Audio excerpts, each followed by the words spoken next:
Halo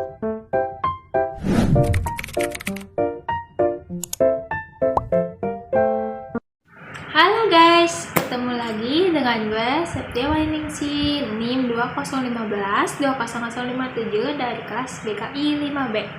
Jadi di sini gue akan membahas tentang learning journal yang ketiga.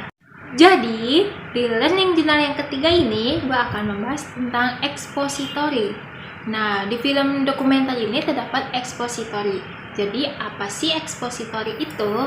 Nah, gue akan menjelaskan expository yaitu menampilkan pesan kepada penonton secara langsung. Nah, melalui presenter atau narasi yang berupa teks maupun suara.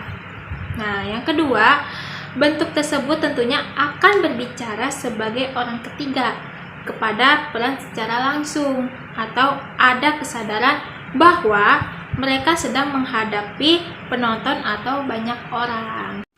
Nah, selanjutnya, gaya expository ini berkembang antara tahun 1930 sampai 1950. Mulai berkembang kesadaran terutama para pembuat film dokumenter di Inggris untuk membedakan film fiksi dan film dokumenter.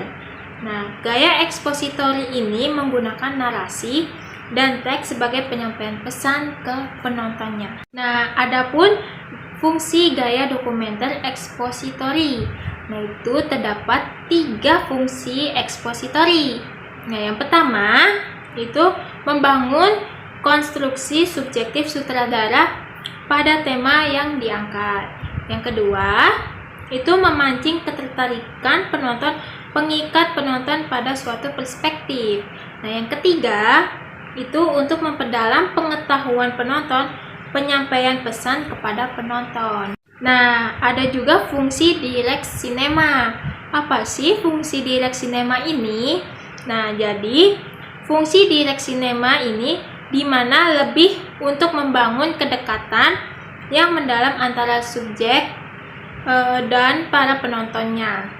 Nah, subjek ini dipercaya untuk menceritakan berbagai persoalan yang dialami.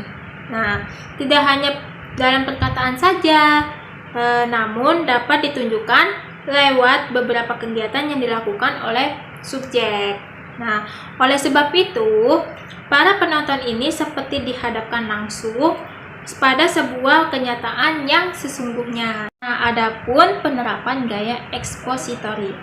Satrio Bagus dalam skripsinya Gaya Direct Cinema pada penyutradaraan film dokumenter di balik dongeng Kancil menjelaskan penerapan gaya ini.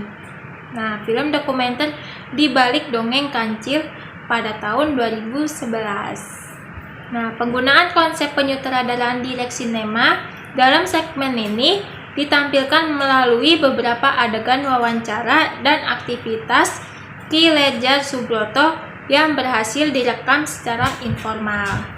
Nah, selain itu, adapun penerapan direct cinema, Ika Nur Cahyani dalam skripsinya penciptaan film dokumenter artisan dengan gaya expository yang menjelaskan penerapan gaya dokumenter ini, film Renita tahun 2017.